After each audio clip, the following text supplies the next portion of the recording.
미국의 진짜 목적이 밝혀져 전 세계가 발칵 뒤집어졌습니다.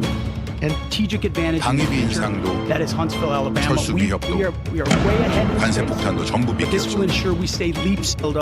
그들의 진짜 목표는 단 하나, 한국의 기술이었습니다.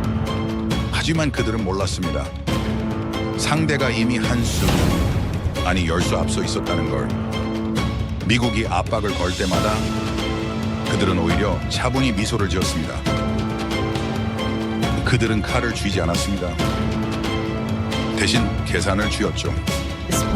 그리고 결국 미국은 스스로의 덫에 걸려들었습니다. 세계가 놀랐고 동맹이 무너졌습니다. 협상 뒤에 감춰진 결단력, 그리고 절대 흔들리지 않는 자존심, 힘이 아닌 기술로 역습한 나라. 그 나라는 바로 대한민국입니다. 지금부터 그 놀라운 현장 속으로 들어가 보시죠. 미국에서 날아온 충격적인 이야기. 바로 시작합니다. 그리고 지금 어디에서 시청하고 계신지 댓글로 남겨주세요. 여러분의 이야기도 듣고 싶습니다. 그 전에 잠깐 1초 만에 누를 수 있는 좋아요 버튼을 꾹 눌러주시면 영상 제작에 큰 힘이 됩니다. 그럼 바로 사연 시작하겠습니다. 원래 자기네들이 다 내기로 한 돈 아닙니까? 저는 그 협정서를 직접 확인했어요. 주한미군 운영비는 미국 측 부담이라고 명확히 적혀 있는 문서를 말입니다. 그런데 언제부터 한국이 내야 할 의무가 됐죠? 특별분담금이라는 그럴싸한 이름으로 포장해서 매년 조 단위로 뜯어가더니 이젠 100억 달러를 요구하는 겁니까? 안녕하세요. 저는 리처트 스카티라고 합니다. 오랫동안 유럽과 미국의 방위산업을 분석해왔고 미국 국방부에 파견 근무한 경험도 있어요.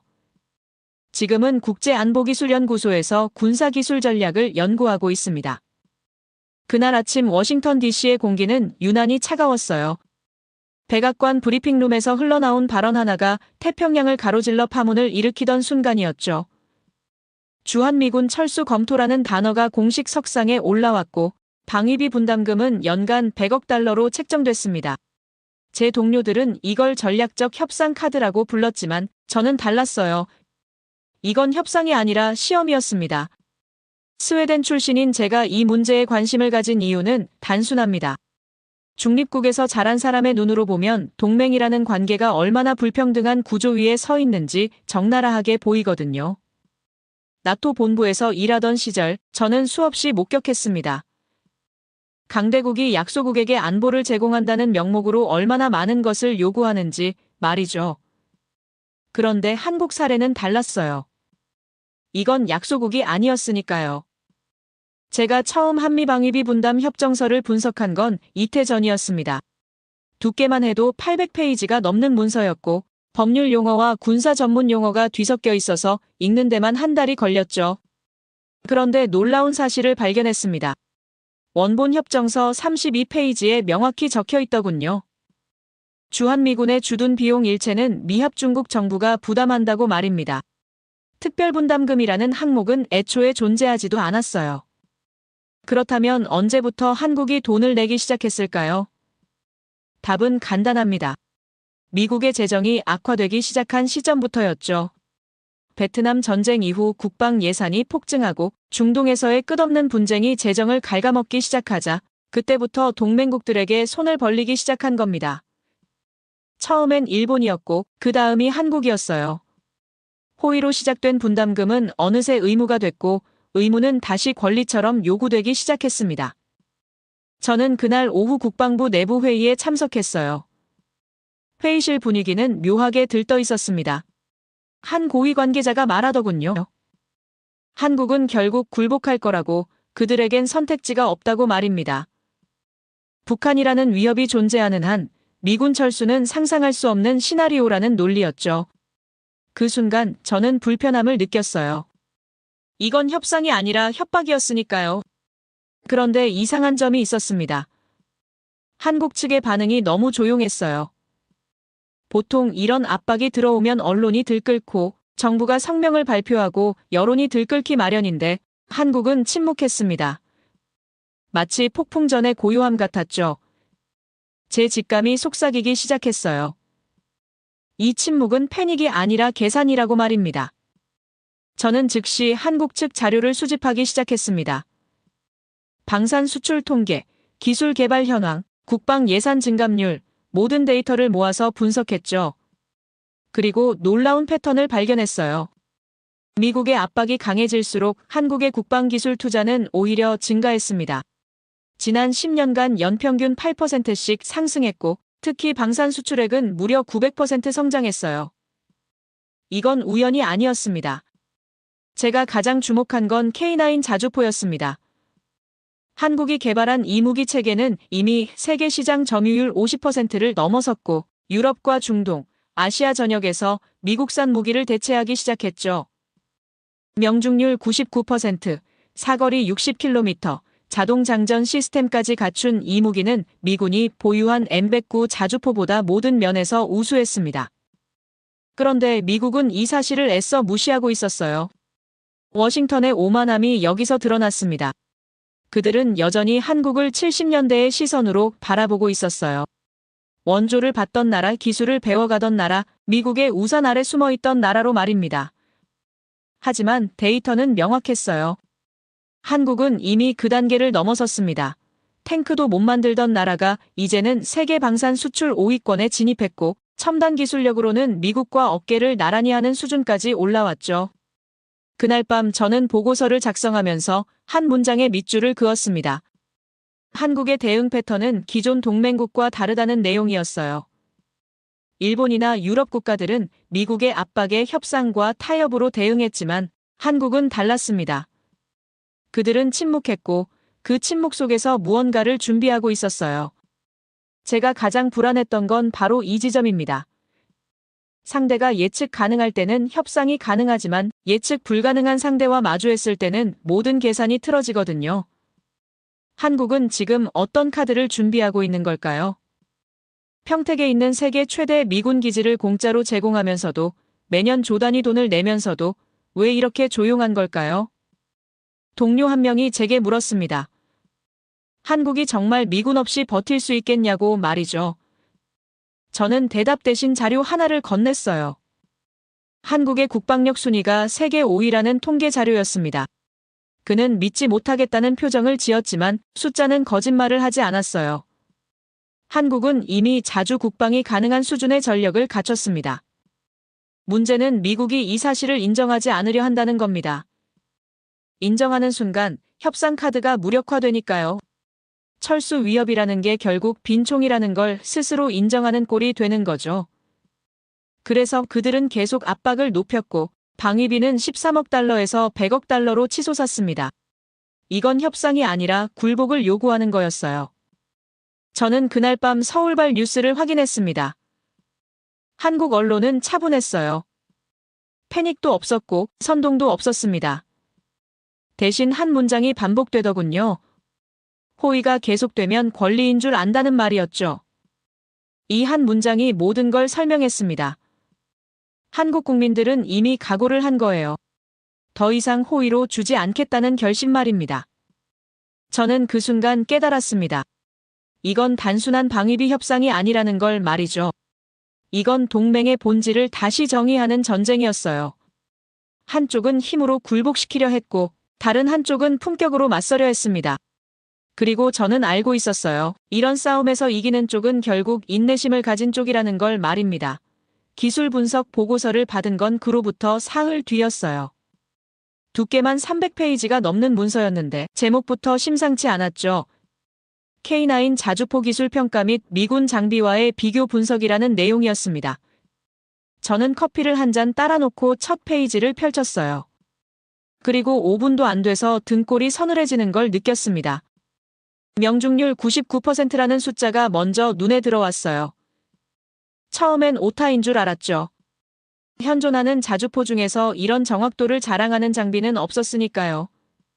미군의 M109 팔라딘이 85% 수준인데 한국이 만든 무기가 그보다 14%포인트나 높다는 게 믿기지 않았습니다. 하지만 데이터는 명확했어요. 실제 사격 테스트 결과였고 독일과 폴란드에서 실시한 검증 결과까지 첨부돼 있었습니다. 더 놀라운 건 사거리였어요. 60km라는 숫자를 보는 순간 저도 모르게 한숨이 나왔습니다. 미군 장비가 40km를 겨우 넘는 수준인데 한국은 그보다 50%나 더 멀리 쏠 수 있었죠. 이건 단순한 성능 차이가 아니었어요. 전장에서의 지배력 자체가 달라지는 수치였습니다. 적이 닿지 못하는 거리에서 일방적으로 타격할 수 있다는 건 곧 생존율과 직결되는 문제였으니까요. 보고서를 넘기면서 자동장전 시스템 부분을 읽을 때는 감탄이 나왔습니다. 기존 자주포들은 포탄을 장전하는 데 사람 손이 필요했고 그 과정에서 최소 3명의 병력이 투입됐죠. 하지만 K9은 완전 자동화 시스템을 갖췄고 발사 준비 시간이 기존 장비의 3분의 1 수준으로 단축됐어요. 전쟁에서 시간은 곧 생명이었는데 한국은 그 시간을 기술로 단축시킨 겁니다. 제가 가장 충격을 받은 부분은 따로 있었어요. 기상정보 실시간 연동 시스템이라는 대목이었습니다. 포탄이 날아가는 동안 바람의 방향과 속도, 습도와 기압까지 계산해서 탄도를 자동 보정한다는 내용이었죠. 이건 단순한 무기가 아니었어요. 인공지능과 기상학, 탄도학이 결합된 종합 시스템이었습니다. 저는 그 순간 깨달았어요. 한국이 만든 건 자주포가 아니라 미래였다는 걸 말입니다. 보고서 말미에 첨부된 수출 현황을 보고 저는 멈췄습니다. 폴란드 680대, 호주 30대, 이집트 100대, 노르웨이 24대, 핀란드 48대 목록이 끝없이 이어졌어요. 전 세계 자주포 시장 점유율이 50%를 넘어섰다는 통계도 함께 적혀 있었습니다. 이건 단순한 수출이 아니었어요. 세계 방산 시장의 판도가 바뀌고 있었던 겁니다. 저는 즉시 펜타곤 내부 자료를 뒤졌어요. 미군의 차세대 자주포 개발 프로젝트 현황을 확인하고 싶었죠. 그리고 찾아낸 문서를 보는 순간 식은땀이 났습니다. 개발 지연이라는 도장이 선명하게 찍혀 있었고 포신 내구성 문제로 테스트가 중단됐다는 메모가 붙어 있었어요. 미국은 신형 자주포를 만들지 못하고 있었고 한국은 이미 그걸 완성해서 세계에 팔고 있었습니다. 그날 오후 저는 동료 한 명과 마주쳤는데 그는 제게 물었어요. 한국 기술이 정말 그렇게 대단하냐고 말이죠. 저는 대답 대신 보고서를 건넸습니다. 그는 10분쯤 읽더니 얼굴이 굳어지더군요. 그리고 중얼거렸어요. 이건 단순한 무기 수출이 아니라 기술 패권의 이동이라고 말입니다. 저도 같은 생각이었어요. 문제는 워싱턴이 이 사실을 인정하지 않으려 한다는 거였습니다. 회의실에서 고위 관계자들은 여전히 한국을 과거의 시선으로 바라봤어요. 기술을 배워가는 나라, 미국의 도움으로 성장한 나라라는 인식에서 벗어나지 못했죠. 하지만 데이터는 냉혹했습니다. 한국은 이미 스승을 넘어섰어요. 저는 그날 밤 한국 방산 기업들의 연구개발 투자 내역을 분석했습니다. 한화는 매년 매출의 10% 이상을 연구개발에 쏟아붓고 있었고 현대로템도 비슷한 수준이었어요. 이건 미국 방산 기업들의 평균 투자율보다 2배 이상 높은 수치였습니다. 그들은 단기 이익이 아니라 장기 기술 우위를 노리고 있었던 거예요. 더 놀라운 건 인력 구조였습니다. 한국 방산 기업의 연구개발 인력 중 박사학위 소지자 비율이 30%를 넘었어요. 미국이 15% 수준인 걸 감안하면 거의 2배였죠. 한국은 단순히 무기를 만드는 게 아니라 기술을 창조하고 있었습니다. 이건 제조업이 아니라 지식산업이었어요. 제가 주목한 또 다른 지점은 생산 시스템이었습니다. 현대자동차의 메타플랜트 공장 자료를 입수했는데 그곳에선 23개의 인공지능 로봇이 차량을 자동 조립하고 있었어요. 놀라운 건 한 라인에서 전기차와 하이브리드 모델을 동시에 생산할 수 있다는 점이었습니다. 기존 자동차 공장들은 차종마다 별도 라인이 필요했는데 한국은 그 벽을 허물어버린 거죠. 연간 생산 능력이 50만 대라는 숫자를 보고 저는 고개를 저었어요. 이건 단순한 생산량이 아니었습니다. 미국 내 어떤 자동차 공장도 이런 효율성을 보여주지 못했죠. 한국은 제조업의 새로운 기준을 만들고 있었고 그 기준이 세계로 퍼져나가고 있었습니다. 저는 그날 밤 보고서를 작성하면서 한 문장을 반복해서 썼다 지웠어요.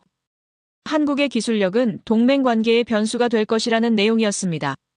이건 단순한 예측이 아니었어요. 이미 현실이 되고 있었죠. 미국이 철수를 협박하는 동안 한국은 세계 시장을 장악하고 있었습니다. 댓글 하나가 제 눈길을 끌었어요. 한국 네티즌이 쓴 글이었는데 복무 시절엔 몰랐는데 끝장나는 자주포를 몰고 있었다는 내용이었습니다. 저는 씁쓸하게 웃었어요. 정작 한국 사람들도 자신들이 얼마나 대단한 기술을 가졌는지 몰랐던 거죠. 하지만 이젠 알게 될 겁니다. 세상이 그들을 주목하기 시작했으니까요. 저는 창밖을 바라보며 생각했습니다. 미국은 지금 엄청난 실수를 하고 있다고 말이죠. 기술로 앞서가는 나라를 압박으로 굴복시키려 한다는 게 얼마나 어리석은 짓인지 역사는 이미 증명했어요. 계약서 초안이 도착한 건 그로부터 일주일 뒤였어요. 180페이지 분량의 문서였는데 표지부터 예사롭지 않았습니다. K9 자주포, 미국 내 현지 생산 및 기술 협력 협정이라는 제목이 눈에 들어왔고 저는 첫 장을 넘기기도 전에 이상한 예감이 들었습니다. 이건 협력이 아니라 무언가를 빼앗으려는 시도일 거라는 직감이었죠. 제가 가장 먼저 확인한 건 기술 이전 조항이었어요. 12페이지에 걸쳐 상세히 적혀 있었는데 읽으면 읽을수록 기가 막혔습니다. 설계 도면 일부 공유, 핵심 부품 제조 기술 이전, 소프트웨어 소스 코드, 열람 권한까지 요구하고 있었죠. 이게 도대체 협력입니까? 이건 기술을 통째로 넘겨달라는 요구였습니다. 더 가관인 건 분해 허가 조항이었어요. 미국 측은 납품된 장비를 자유롭게 분해하고 분석할 수 있는 권리를 명시하고 있었습니다.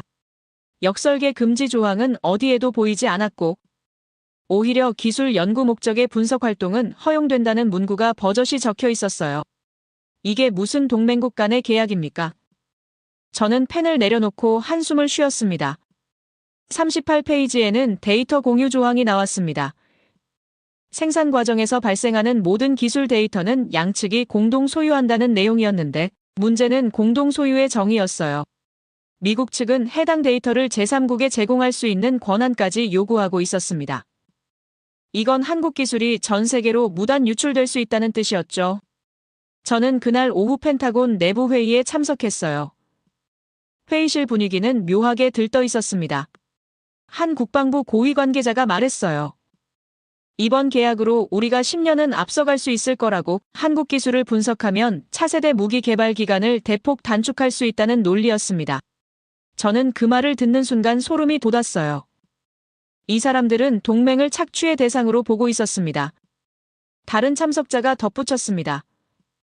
한국은 어차피 거부하지 못할 거라고 미국 시장에 진입하려면 우리 조건을 받아들일 수밖에 없다는 계산이었죠.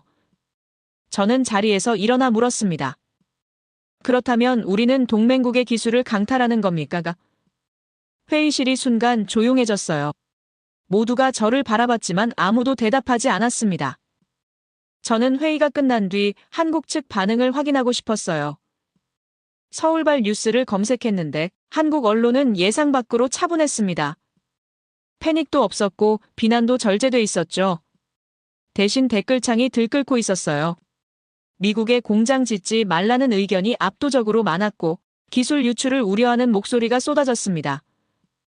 한국 국민들은 이미 눈치챈 거였어요. 이게 함정이라는 걸 말입니다. 저는 그날 밤 과거 사례들을 찾아봤습니다. 대만의 TSMC가 떠올랐어요. 반도체 세계 1위 기업이었던 그들은 미국 정부의 압박으로 애리조나에 공장을 지었습니다. 그리고 어떻게 됐습니까? 1조 6천억 원 적자를 기록했고 핵심 기술은 미국 기업들에게 유출됐죠. 미국은 제조업에 어울리지 않는 나라였어요. 인건비도 높고 노동 문화도 달랐으며 무엇보다 기술을 지킬 의지가 없었습니다. 한국도 같은 전철을 밟을 수 있었어요. 현대자동차가 조지아에 공장을 지었고 LG가 배터리 공장을 세웠습니다. 미국은 이 공장들을 환영하는 척하면서도 뒤에서는 기술 이전을 노리고 있었죠. 조지아 주지사가 1,100억 원짜리 전용 공항을 지어준다는 뉴스가 나왔을 때 한국 언론은 환호했지만 저는 달랐어요. 이건 선물이 아니라 미끼였습니다. 저는 계약서를 다시 펼쳤습니다. 로열티 조항을 확인하고 싶었어요. 52페이지에서 찾았는데 내용을 보고 어이가 없었습니다. 기술 사용료는 생산 대수당 고정 금액으로 책정돼 있었고 그 금액이 터무니없이 낮았어요. 한 대당 500만 원 수준이었는데 이건 개발비조차 회수할 수 없는 금액이었습니다. 미국은 한국 기술을 헐값에 사려는 거였죠. 더 황당한 건 계약 기간이었어요. 20년 장기 계약이었고 중도 해지 조항은 사실상 불가능하게 설계돼 있었습니다. 한국이 한 번 서명하면 20년 동안 미국에 기술을 제공해야 하는 구조였어요. 이게 어떻게 공정한 계약입니까? 저는 펜을 들고 계약서 여백에 한 문장을 적었습니다. 이건 협력이 아니라 약탈이라고 말입니다. 저는 그날 밤 한국 정부의 반응을 예측해봤어요. 두 가지 시나리오가 가능했습니다. 첫째는 압박에 굴복해서 계약서에 서명하는 것, 둘째는 단호히 거부하고 독자 노선을 걷는 것이었죠. 저는 후자에 베팅했습니다. 한국은 이미 각오를 한 것처럼 보였어요. 댓글창에서 본 그 단호함은 정부의 태도를 반영하는 거였을 겁니다. 이틀 뒤 한국 측 답변이 도착했습니다. 저는 문서를 열기도 전에 긴장했어요. 첫 장을 넘기는 순간 저는 숨을 멈췄습니다. 한국은 미국 측 계약서를 전면 거부했고 대신 역제안을 내놓았어요. 분해 금지 조항 삽입, 로열티 3배 인상 설계, 도면 비공개, 기술 데이터 단독 소유, 모든 조항이 한국에 유리하게 바뀌어 있었습니다. 저는 그 순간 깨달았어요. 한국은 협상하러 온 게 아니라 조건을 제시하러 온 거였습니다. 이건 약자의 태도가 아니었어요. 기술을 가진 자의 당당함이었죠. 미국이 원한다면 한국 조건을 받아들이라는 메시지였습니다. 저는 문서를 덮으며 생각했어요. 이 싸움에서 누가 이길까? 힘을 가진 쪽일까? 기술을 가진 쪽일까? 회의실은 술렁였습니다. 누군가는 한국의 오만함을 비난했고 다른 누군가는 협상 결렬을 우려했어요. 하지만 저는 알고 있었습니다. 한국은 오만한 게 아니라 정확했던 거예요. 그들은 자신들의 가치를 알고 있었고 그 가치를 지키려 했습니다. 이건 비즈니스가 아니라 주권의 문제였죠. 저는 그날 밤 보고서를 작성하면서 제목을 고민했습니다. 한국의 거부는 협상 전략이 아니라 신념의 표현이라는 문장이 떠올랐어요. 그리고 마지막 문단에 한 줄을 추가했습니다. 기술은 나눌 수 있어도 주권은 나눌 수 없다고 한국은 지금 그 선을 지키고 있다고 말입니다. 댓글 분석 보고서가 제 책상에 쌓인 건 그날 오전이었어요. 두께만 400페이지가 넘었는데 한국 주요 포털 사이트에서 수집한 여론 데이터였습니다. 저는 첫 장을 펼치는 순간 등골이 서늘해지는 걸 느꼈어요. 키워드 빈도 분석표가 눈에 들어왔는데 철수해라는 단어가 12만 건, 자주국방이 9만 건, 임대료 청구가 7만 건이었습니다. 이건 단순한 여론이 아니었어요.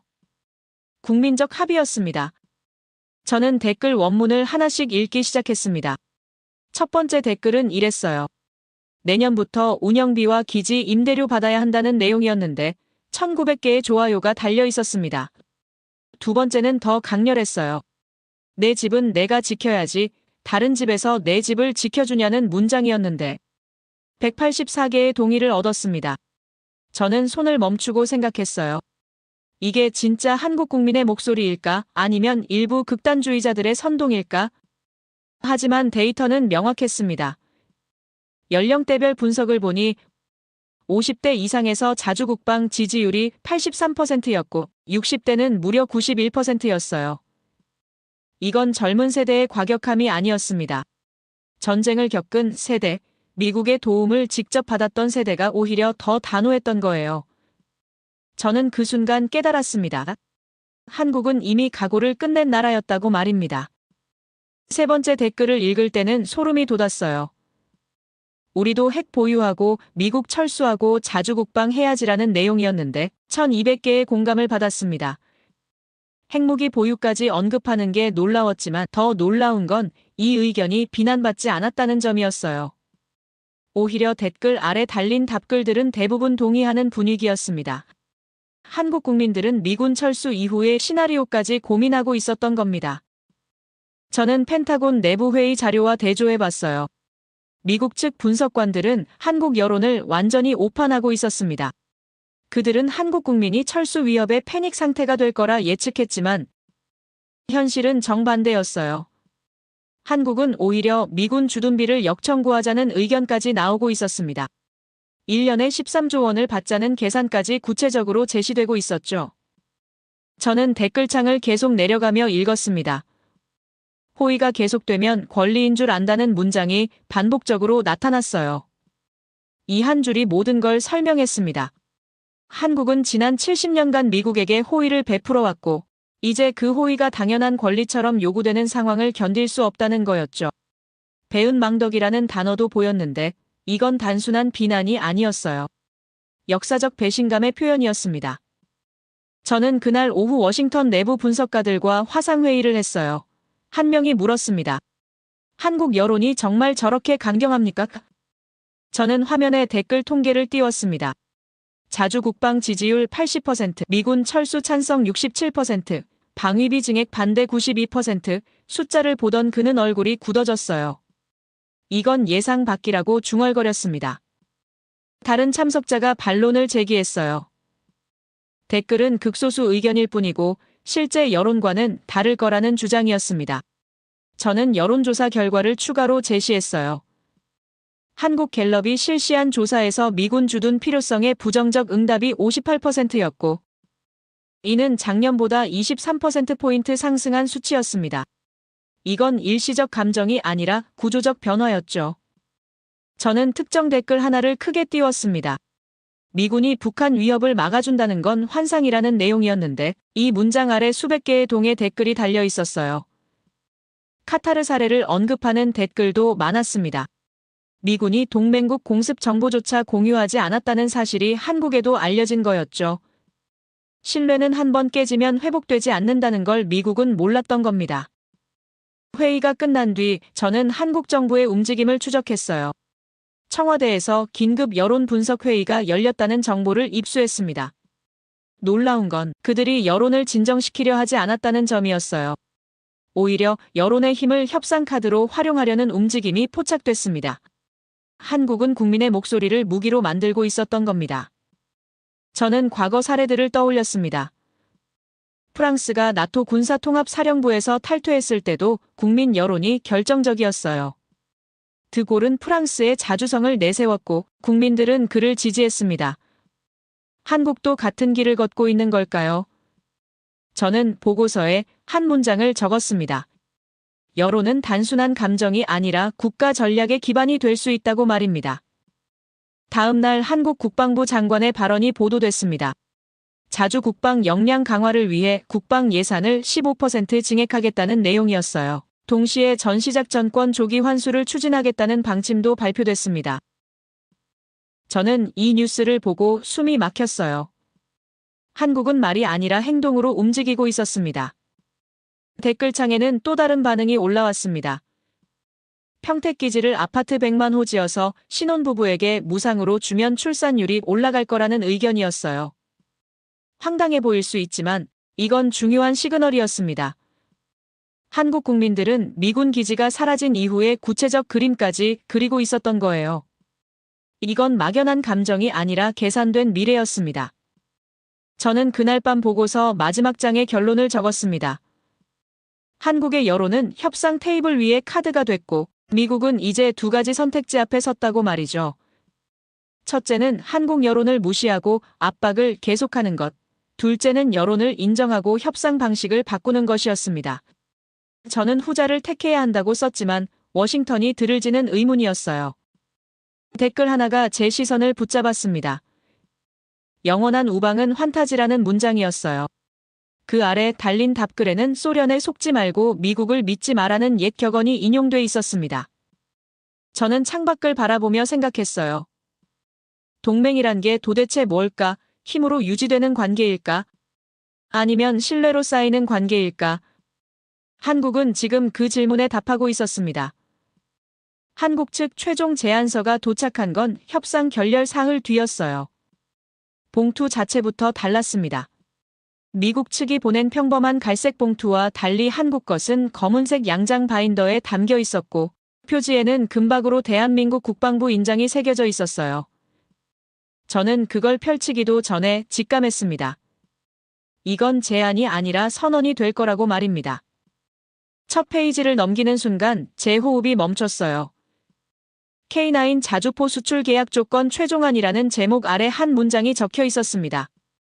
본 계약은 대한민국의 기술 주권을 전제로 하며 이는 어떠한 경우에도 양보 불가능한 원칙이라는 내용이었죠. 저는 그 문장을 3번 읽었어요. 이건 협상 문서가 아니었습니다.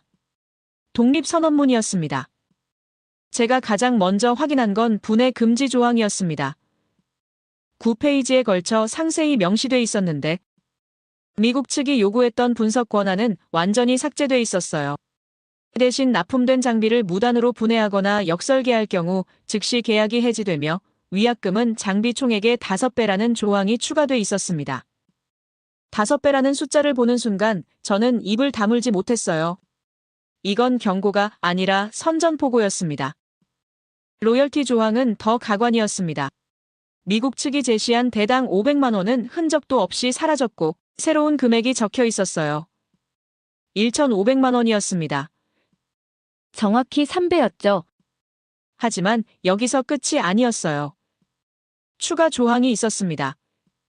기술 유지 보수 비용은 별도 산정하며 연간 계약 금액의 12%를 부과한다는 내용이었죠. 저는 계산기를 두드렸어요. 미국이 1,000대를 도입한다면 로열티만 150억 원, 유지보수 비용까지 합치면 연간 200억 원이 넘었습니다. 저는 펜을 내려놓고 숨을 골랐습니다. 이건 비즈니스가 아니었어요. 한국은 지금 미국에게 수업료를 청구하고 있었습니다. 70년간 기술을 배워온 나라가 이제는 가르치는 입장이 된 거였죠. 그것도 아주 비싼 값을 받고 말입니다. 기술 접근 통제 조항을 읽을 때는 감탄이 나왔어요. 소프트웨어 소스 코드는 일체 공개되지 않으며 하드웨어 핵심 부품은 한국에서만 생산한다는 내용이었습니다. 미국 내 현지 생산은 조립 공정으로만 제한되고 핵심 기술이 담긴 사격 통제 장치와 자동 장전 시스템은 완제품 상태로만 공급된다는 조건이었어요. 한국은 미국 땅에 공장을 짓더라도 기술은 절대 넘기지 않겠다는 의지를 명확히 한 겁니다. 저는 문서를 계속 넘겼습니다. 계약기간 조항이 나왔는데 미국 측이 제시한 20년은 사라지고 5년 단위 재계약 방식으로 바뀌어 있었어요. 더 놀라운 건 중도 해지 조항이었습니다. 한국 측은 1년 전 통보만으로 계약을 해지할 수 있지만 미국 측이 해지하려면 3년 전 통보와 함께 위약금을 지불해야 한다는 조건이었죠. 이건 완전히 일방적인 계약이었어요. 하지만 이상하게도 공정해 보였습니다. 기술을 가진 쪽이 조건을 거는 게 당연한 거였으니까요. 저는 마지막 장을 넘겼습니다. 예상 수주 금액이라는 제목이 눈에 들어왔어요. 그 아래 적힌 숫자를 보는 순간 저는 의자에서 일어났습니다. 5조 원이었어요. 미국 국방부 발주 물량만 1,000대, 유럽과 중동 추가 주문까지 합치면 5조 원이 넘는다는 계산이었습니다. 한국은 K9 하나로 중견 기업 하나를 만들어낼 수 있는 돈을 벌게 되는 거였죠. 저는 그날 오후 긴급회의에 참석했어요. 회의실 분위기는 얼어붙어 있었습니다. 국방부 차관이 한국 제안서를 테이블에 내던지며 말했어요. 이건 모욕이라고 동맹국에게 이런 식으로 조건을 거는 게 말이 되느냐고 따졌습니다. 하지만 저는 다른 생각이었어요. 이건 모욕이 아니라 정당한 거래 조건이었습니다. 다른 참석자가 물었습니다. 그렇다면 우리가 러시아나 중국 무기를 사야 하느냐고 말이죠. 저는 자료를 꺼내 테이블 위에 펼쳤어요. 러시아 자주포는 사거리가 40km에 불과하고 명중률은 70% 수준이며 중국제는 신뢰성 검증조차 안 됐다는 데이터였습니다. 한국 무기가 비싸 보이지만 성능 대비 가격으로 따지면 오히려 저렴했어요. 미국이 자체 개발한다면 연구비만 수조 원이 들어갈 거였고 완성까지는 최소 10년이 걸릴 거였습니다. 회의는 2시간 넘게 이어졌습니다. 누군가는 한국 조건을 거부하자고 주장했고 다른 누군가는 협상 여지를 찾아보자고 제안했어요. 하지만 결론은 정해져 있었습니다. 미국은 선택지가 없었어요. 차세대 자주포가 필요했고 그걸 만들 수 있는 나라는 한국뿐이었으니까요. 저는 회의가 끝난 뒤 한국 언론을 확인했습니다. 수주 소식이 대서특필되고 있었어요. 한화 주가가 12% 급등했고 방산 관련 주식들이 일제히 상한가를 기록했습니다. 한국 경제 전문가들은 이번 계약이 국내 총생산을 0.3% 끌어올릴 거라 예측했어요. 5조 원이라는 돈은 단순한 수출 대금이 아니었습니다. 한국 경제 전체를 한 단계 도약시킬 발판이었죠. 저는 그날 밤 과거 자료를 뒤적였습니다. 한국이 처음 자주포를 개발하기 시작한 게 90년대 후반이었어요. 불과 30년 만에 세계 최고 수준까지 올라선 겁니다. 미국이 100년 넘게 쌓아온 기술을 한국은 3분의 1시간 만에 따라잡았고 이제는 추월했어요. 이게 어떻게 가능했을까요? 저는 한국 기업들의 연구개발 투자 그래프를 다시 봤습니다. 매년 증가하는 곡선이 모든 걸 설명했어요. 그들은 멈추지 않았던 겁니다. 문득 한 가지 의문이 들었습니다. 한국은 왜 이렇게 급하게 기술을 개발했을까요? 그 답은 간단했어요. 선택지가 없었으니까요. 북한이라는 위협이 눈앞에 있었고 미국이라는 우산은 언제 거칠지 모르는 상황이었습니다. 한국은 생존을 위해 기술을 개발한 거였고 그 절박함이 세계 최고 무기를 만들어낸 거였죠. 저는 제안서 마지막 장에 적힌 문구를 다시 읽었습니다. 기술은 주권이며 주권은 양도할 수 없다는 문장이었어요. 저는 펜을 들고 제 노트에 한 줄을 적었습니다. 한국은 오늘 기술로 독립을 선언했다고, 그리고 세계는 그 선언을 존중할 수밖에 없을 거라고 말입니다. 다음 날 아침 미국 국방부의 공식 답변이 발표됐습니다.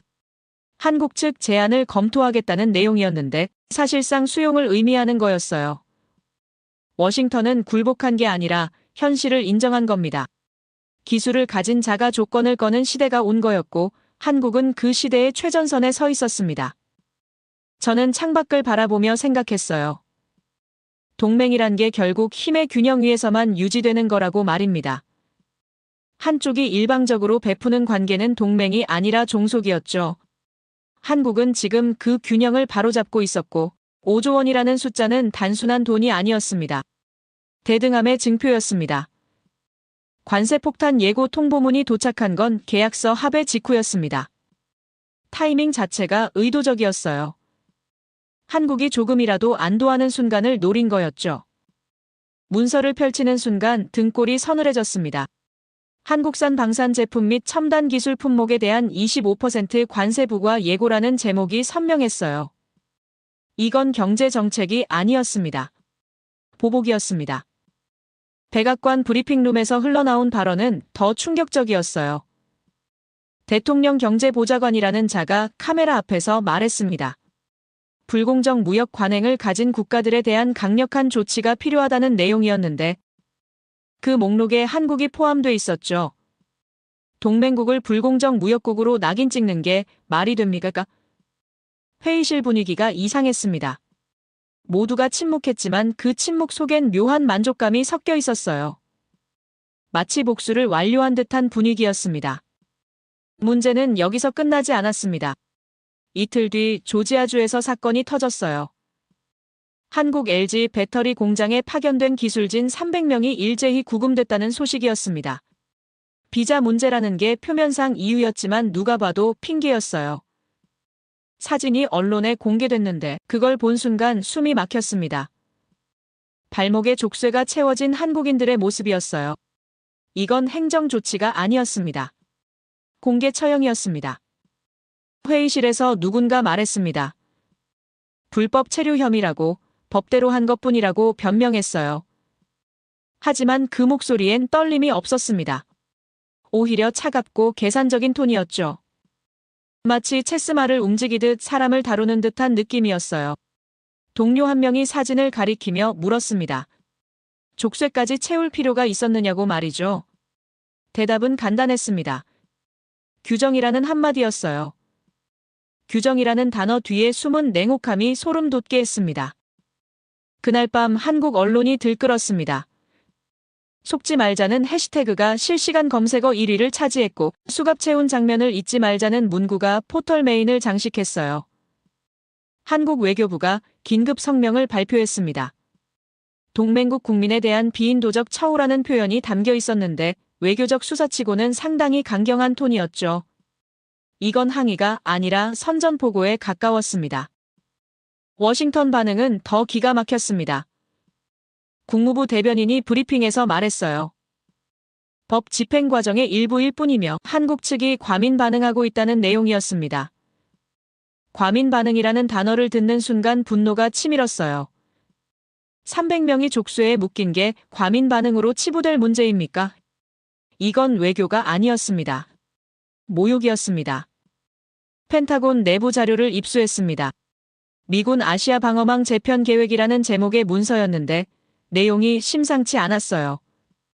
주한미군 병력 3분의 1 감축안이 포함돼 있었고 평택기지 운용 규모 축소 방안까지 검토되고 있었습니다. 이건 협상 카드가 아니었어요. 실제 실행 계획이었죠. 한국을 압박하다가 정말로 철수할 수도 있겠다는 생각이 들었습니다. 하지만 이상한 점이 있었습니다. 같은 문서 말미에 북중러 삼각동맹 견제의 필요성이라는 항목이 붙어 있었어요. 주한미군 기지가 아시아 태평양 전략의 핵심 거점이며 철수 시 중국 견제가 사실상 불가능해진다는 분석이었습니다. 이건 모순이었어요. 필요하다면서 왜 철수를 검토합니까? 답은 간단했습니다. 한국을 굴복시키기 위한 블러핑이었던 겁니다. 조지아 구금 사건 여파는 예상보다 컸습니다. 한국 대기업들이 일제히 미국 투자 재검토에 들어갔어요. 삼성이 텍사스 반도체 공장 증서를 보류했고 현대차가 조지아 추가 투자 계획을 동결했습니다. LG는 아예 배터리 공장 생산 라인 일부를 한국으로 이전하겠다고 발표했어요. 이건 단순한 경제 결정이 아니었습니다. 신뢰의 붕괴였습니다. 워싱턴이 당황하기 시작했습니다. 상무부 장관이 긴급 기자회견을 열었는데 한국 기업들의 투자는 환영받고 있으며 구금 사건은 일선 실무 과정의 오해라고 해명했어요. 오해라는 단어가 또 나왔습니다. 족쇄가 오해입니까? 300명 구금이 실수입니까? 해명은 오히려 불신만 키웠습니다. 그날 밤 카타르 사례가 다시 회자되기 시작했습니다. 미군이 카타르 공군 기지를 사용하면서도 정작 공습 작전 정보는 공유하지 않았던 사건이었어요. 동맹국조차 믿지 못하는 미국의 행태가 재조명됐고 한국 언론은 이를 대대적으로 보도했습니다. 미국의 신뢰는 이미 바닥을 쳤고 구금 사건은 그 불신에 기름을 부은 격이었어요. 펜타곤 회의에서 누군가 물었습니다. 한국 반발이 예상보다 크다고 진정 조치가 필요하지 않겠느냐고 제안했어요. 하지만 국방부 고위 관계자는 고개를 저었습니다. 시간이 지나면 잠잠해질 거라는 계산이었죠. 그는 한국을 완전히 오판하고 있었습니다. 한국은 잠잠해지는 게 아니라 준비하고 있었어요. 한국 국방부가 긴급 성명을 발표했습니다. 전시작 전권 조기 환수를 위한 협상을 즉시 개시하겠다는 내용이었어요. 동시에 자주국방 역량 강화를 위해 국방 예산을 추가 증액하고 독자 무기체계 개발에 박차를 가하겠다는 방침도 밝혔습니다. 이건 항의가 아니었습니다. 독립선언이었습니다. 족쇄 사진이 전 세계 언론에 퍼졌습니다. BBC가 이를 톱뉴스로 다뤘고 알자지라는 미국의 이중잣대를 비판하는 특집 보도를 내보냈어요. 유럽 언론들도 가세했습니다. 동맹국 기술자를 범죄자처럼 다루는 미국의 행태가 국제적 비난을 받기 시작한 겁니다. 고립되기 시작한 건 한국이 아니라 미국이었어요. 그날 밤 보고서를 작성하면서 한 문장이 떠올랐습니다. 쇠사슬로 사람을 묶을 순 있어도 기술과 자존은 묶을 수 없다는 말이었어요. 미국은 지금 엄청난 실수를 하고 있었습니다. 힘으로 굴복시킬 수 있다고 믿었지만 그 힘은 오히려 한국을 더 멀리 밀어내고 있었죠. 동맹은 신뢰로 유지되는데 신뢰를 스스로 부숴버린 겁니다. 조지아 주지사 발표가 나온 건 구금 사건 닷새 뒤였습니다. 1,100억 원 규모의 전용 공항 건설 계획이라는 뉴스가 터졌어요. 현대자동차 메타플랜트 전용 화물공항을 주 정부 예산으로 짓겠다는 내용이었죠. 미국 언론은 일제히 환영 기사를 쏟아냈고 한국 우대 정책의 상징이라는 표현까지 등장했습니다. 하지만 타이밍이 너무 노골적이었어요. 족쇄 사건 직후에 나온 이 제안은 사과가 아니라 무마 작전이었습니다. 브라이언 캠프 주지사가 기자회견장에 섰습니다. 그는 미소를 지으며 말했어요. 현대자동차의 성공적인 정착을 위해 주 정부가 최선을 다하겠다는 내용이었죠. 연간 50만 대 생산 능력을 갖춘 공장이 서베너 국제공항만으로는 감당이 안 되니 전용 공항이 필요하다는 논리였습니다. 표면적으론 합리적으로 들렸어요. 하지만 그 이면엔 계산이 깔려 있었습니다. 문서를 분석해보니 공항 소유권은 조지아주에 있었습니다. 현대차는 사용권만 얻는 구조였고 사용료는 별도 협상 대상이었어요. 게다가 공항 운영 규정은 주 정부가 일방적으로 정할 수 있었죠. 이게 어디가 선물입니까? 필요할 때는 빌려주고 상황 바뀌면 언제든 뺏을 수 있는 구조였습니다. 1,100억 원이라는 숫자로 포장했지만 실체는 통제 수단이었어요. 회의실에서 누군가 흥분하며 말했습니다.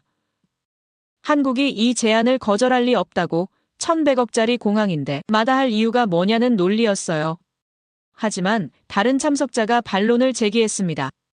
TSMC 사례를 언급하며 한국 기업들이 이제는 미국 투자에 신중해졌다고 지적했죠. 족쇄 사건 이후 분위기가 완전히 바뀌었다는 분석이었습니다. 한국 측 반응은 예상 밖이었습니다. 청와대 대변인이 브리핑에서 말했어요. 제안에 감사하지만 구체적 조건을 검토해야 한다는 신중한 입장이었죠. 환영도 아니고 거부도 아닌 애매한 태도였습니다. 하지만 그 애매함 속에 메시지가 담겨 있었어요. 공짜는 없다는 경고였습니다. 이틀 뒤 한국 정부가 공식 입장을 발표했습니다. 공항 건설 협력은 환영하되 4가지 조건이 충족돼야 한다는 내용이었어요. 첫째는 기술자 비자 무제한 보장이었습니다. 더 이상 구금 사건 같은 일이 발생하지 않도록 외교적 면책 수준의 보호를 요구한 거였죠. 둘째는 기술 로열티 추가 상향이었습니다. 현지 생산으로 발생하는 모든 수익의 15%를 한국 본사가 가져가겠다는 조건이었어요. 셋째 조건은 더 파격적이었습니다. 공항 소유권 일부를 한국 측에 이전하라는 요구였어요. 최소 40% 지분을 현대차가 보유해야 한다는 조건이었죠. 이건 단순한 사용권이 아니라 실질적 통제권을 달라는 의미였습니다. 넷째는 기술 분해 금지 조항의 재확인이었습니다. 생산되는 모든 차량과 배터리에 대해 역설계 금지를 법적으로 보장하라는 요구였어요. 워싱턴이 발칵 뒤집혔습니다. 국무부 관계자가 긴급회의를 소집했고 한국의 요구가 과도하다는 의견이 쏟아졌어요. 누군가는 이게 협상이냐 최후 통첩이냐며 분노했고 다른 이는 한국이 선을 넘었다고 비난했습니다. 하지만 상무부 장관은 달랐어요. 그는 냉정하게 계산했습니다. 현대차와 LG가 빠져나가면 조지아주 경제가 무너진다는 보고서를 내밀며 타협이 필요하다고 주장했죠. 조지아 주지사 사무실이 더 난처한 상황에 몰렸습니다. 현대차 공장은 이미 4만 명의 일자리를 창출했고 협력업체까지 합치면 10만 명 이상이 관련돼 있었어요. 연간 20조 원의 경제 효과를 내는 공장이 흔들리면 주 경제 전체가 위기에 빠질 상황이었습니다. 캠프 주지사는 선택지가 없었어요. 한국 조건을 받아들이거나 공장을 잃거나 둘 중 하나였죠. 협상 테이블이 다시 차려졌습니다. 하지만 이번엔 분위기가 완전히 달랐어요. 미국 측이 조건을 제시하는 게 아니라 한국 측 요구를 수용할 방법을 찾는 자리였습니다. 비자 보장은 즉시 합의됐어요. 외교부가 특별 비자 프로그램을 만들기로 했고 한국 기술자들에게 우선권을 주기로 결정했습니다. 로열티 상향도 받아들여졌습니다. 15%는 부담스럽지만 공장을 잃는 것보다는 나았으니까요. 문제는 공항 소유권이었습니다. 주 정부 자산을 민간 기업에 넘긴다는 게 법적으로 복잡했어요. 하지만 한국은 양보하지 않았습니다. 소유권 없이는 공장 증설도 없고 추가 투자도 없다는 입장을 고수했죠. 결국 타협안이 나왔습니다. 공항 운영법인을 별도로 설립하고 그 지분의 40%를 현대차에 주는 방식이었어요.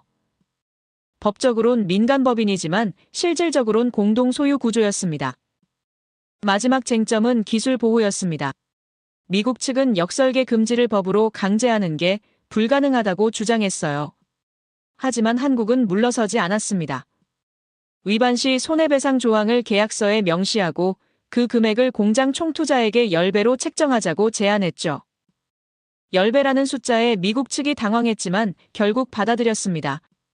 기술을 훔칠 생각이 없다면 문제될 게 없다는 한국 측 논리를 반박할 방법이 없었어요. 계약서 최종안이 완성됐습니다. 300페이지가 넘는 분량이었는데 모든 조항이 한국에 유리하게 작성돼 있었어요. 공항은 받되 조건은 한국이 쥔 구조였습니다. 선물이라던 1,100억짜리 공항은 사실상 한국 기술을 보호하기 위한 담보가 된 셈이었죠. 조인식 날짜가 잡혔습니다.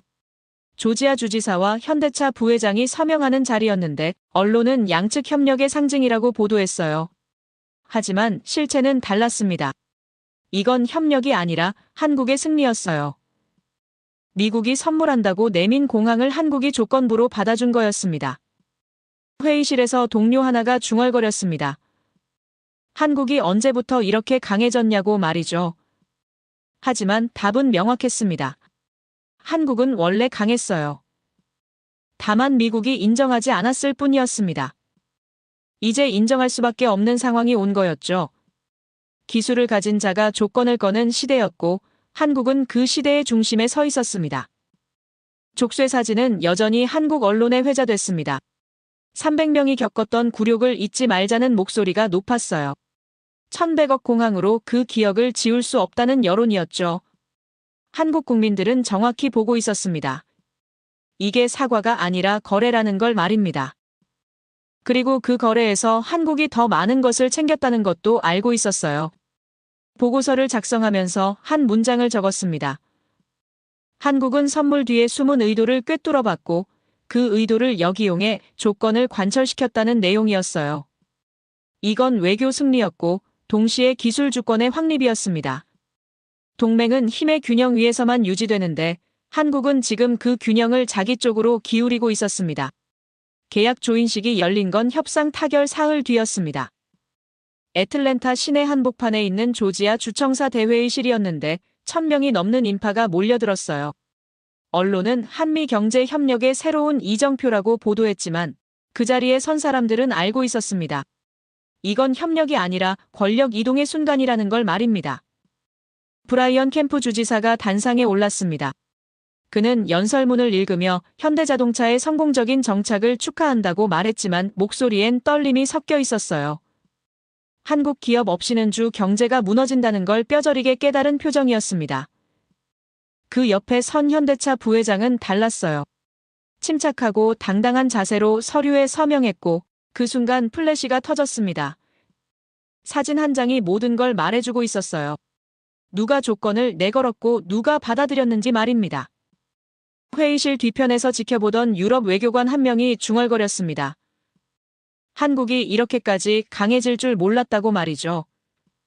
그의 눈빛엔 부러움이 담겨 있었어요. 독일도 프랑스도 미국 압박 앞에서 이렇게 당당하지 못했는데 한국은 오히려 조건을 역제시했다는 사실이 충격적이었던 겁니다. 동맹의 기준이 바뀌고 있었고 그 변화의 중심엔 한국이 서 있었습니다. 조인식이 끝난 뒤 국제 언론이 일제히 보도하기 시작했습니다. 파이낸셜 타임스는 한국 기술이 미국 제조업을 되살리고 있다는 분석 기사를 냈고 월스트리트 저널은 방산 시장의 새로운 강자로 한국을 지목했어요. 이코노미스트는 더 직설적이었습니다. 동맹 관계의 패러다임이 바뀌었다는 제목으로 특집을 다뤘죠. 세계가 한국을 주목하기 시작한 겁니다. 폴란드 국방부 장관이 서울을 방문했습니다. K9 추가 도입 협상차 온 거였는데 그가 청와대에서 한 발언이 화제가 됐어요. 한국은 단순한 무기 공급국이 아니라 안보 파트너라고 말했습니다. 이건 외교적 수사가 아니었어요. 진심이었습니다. 폴란드는 러시아 위협 앞에서 미국보다 한국을 선택한 거였고 그 선택이 옳았다는 걸 증명하고 있었습니다. 호주 국방부도 움직였습니다. 차세대 전투기 사업에 한국산 부품 도입을 검토하겠다는 발표가 나왔어요. 미국 독점 체제에 균열이 생긴 겁니다. 노르웨이와 핀란드도 한국 방산 기업과 장기 계약을 맺었고 중동 국가들은 줄을 서서 기다리고 있었습니다. 한국은 세계 방산 시장의 중심이 되고 있었어요. 펜타곤 내부 보고서가 제 책상에 올라왔습니다. 한국방산기술력 재평가라는 제목이었는데 내용을 읽으면서 감탄이 나왔어요. 10년 전만 해도 한국을 이류 생산국으로 분류했던 미국이 이제는 기술 선도국으로 재평가하고 있었습니다. 보고서 결론은 명확했어요. 한국 없이는 차세대 무기 체계 개발이 어렵다는 내용이었습니다. 나토 본부에서 온 동료가 메일을 보냈습니다. 한국 기업들과 협력 방안을 논의 중이라는 소식이었어요. 유럽도 미국 의존도를 낮추려 하고 있었고 그 대안으로 한국을 택한 겁니다. 기술력도 검증됐고 납기도 정확하며 무엇보다 정치적 압박을 하지 않는다는 게 매력이었습니다. 한국은 무기만 파는 게 아니라 신뢰를 팔고 있었어요. 회의실에서 미국 국방부 고위 관계자가 한숨을 쉬었습니다. 한국을 압박하려다 오히려 밀려났다고 토로했어요. 철수 위협은 블러핑이었는데 한국이 진지하게 받아들여 버렸고 이제 미국이 오히려 애걸하는 상황이 됐다는 자조였습니다. 그의 얼굴엔 패배감이 역력했어요. 힘으로 동맹을 관리하던 시대가 끝났다는 걸 깨달은 표정이었습니다. 한국 대통령이 국회 연설을 했습니다.